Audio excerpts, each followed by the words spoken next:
Welcome back to some new r/malicious compliance stories, where people comply to the letter, but not the spirit of a request.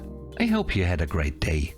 Thanks for all the likes and comments on the last video. And now let's start with the first story. It's called Inefficient Rule. In mid-2022, I was hired as a systems engineer, mostly remote, as agreed upon by both HR and the hiring director. Part of the role involved occasional data center support, but for the first several months nothing really came up. Later I started doing more data center work. No problem, because two of the sites are a short drive away. Due to new client requirements, daily IDF and MDF checks had to resume. The checks were split up across all engineering teams, and lucky me, I got Mondays. My main coworker, now team lead, was over an hour away due to a train shutdown. With a mix of express, train and bus, I could make the trip in about 90 minutes. During our meeting about the new checks, our manager says, "You don't have to stay in the office all day." This was approved by the director. You can go in, do the checks and leave when you want. Perfect.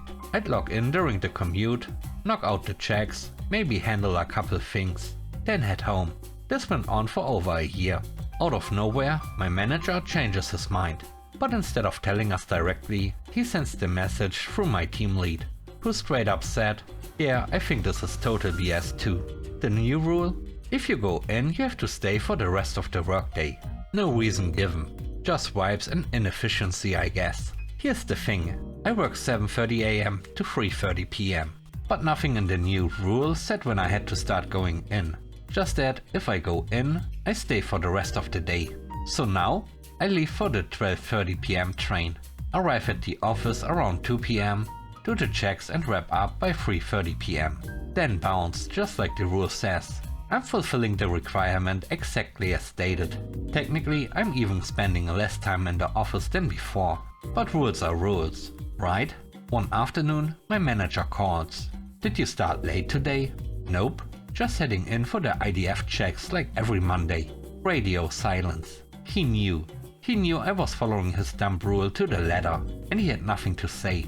My team lead nearly cried laughing when I told him. The next story is called Mileage Reimbursement. At my last job, I had regular standing appointments with a customer who lived 5 minutes from me. These were twice a week, always first thing in the morning. The office, on the other hand, was a solid 30 minutes away. I also had another weekly customer, about 45 minutes from me, which was well over an hour from the office. Management decides they are going to stop reimbursing my mileage to these customers, because they were my first stop of the day. Their logic? If it's a problem, just use a company car. We had 2 company cars, for 8 techs. One of the cars was permanently assigned to someone. Yeah, sure, that's gonna work out just fine. I tell them, my workday starts at 8. I'll be at the office at 8 to pick up the car. They didn't like that, tried to push back, but the employee handbook very clearly stated working hours began at 8 AM. So that's exactly what I did. What happened next? The car? Never available.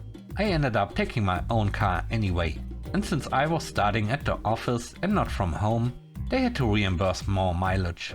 When the car was available, I was extremely late to appointments we were contractually obligated to be on time for. Also, I may or may not have mentioned what I was doing to a few other techs. Within a week, they pulled the handbook from the shared drive, started rewriting the policy, drafted a new one to partially reimburse first stop mileage. But by then, I was already halfway out the door. The third story is called Ask John. I worked at a company that started out small and slowly grew over the years. Unfortunately, their processes never evolved with their size.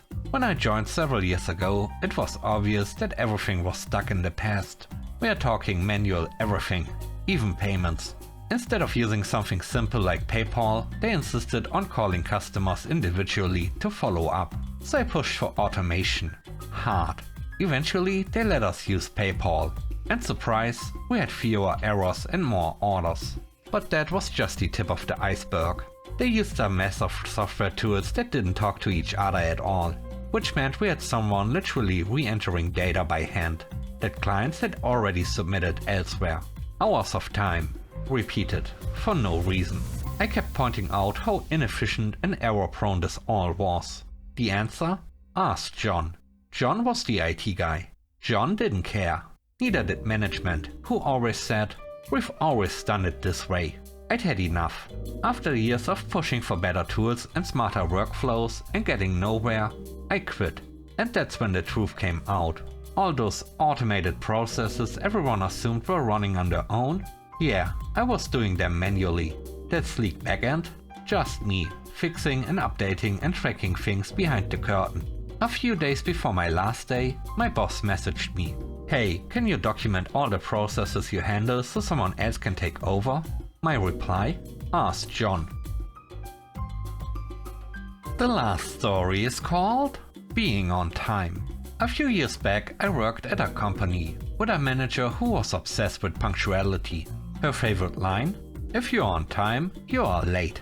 She expected everyone to arrive at least 15 minutes early every day, unpaid of course, and would shame anyone who dared show up right on time.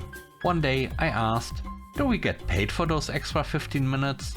She laughed, like I just told the funniest joke ever. Alright, challenge accepted. The next day I started showing up 30 minutes early, not 15, 30, and I clocked in the moment I arrived. When she finally noticed and tried to confront me, I hit her with the sweetest smile and said, "I'm just trying to be really prepared. You always say 15 minutes early is the bare minimum, right?"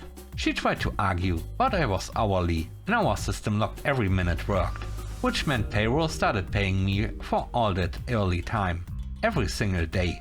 Fast forward a month, upper management flagged the increase in payroll costs and asked why our team's overtime suddenly spiked. Guess who got questioned? Suddenly, the manager did a complete 180. Now, being on time is perfectly fine, team. Thanks for watching the video to the end. I hope you enjoyed it. If you did, please don't forget to leave a like, comment and subscribe. And if you have time, watch another one of my videos. Also, if you want to support me further, check out the channel membership or Patreon. And now, I hope you have a great day. See you soon. Bye bye.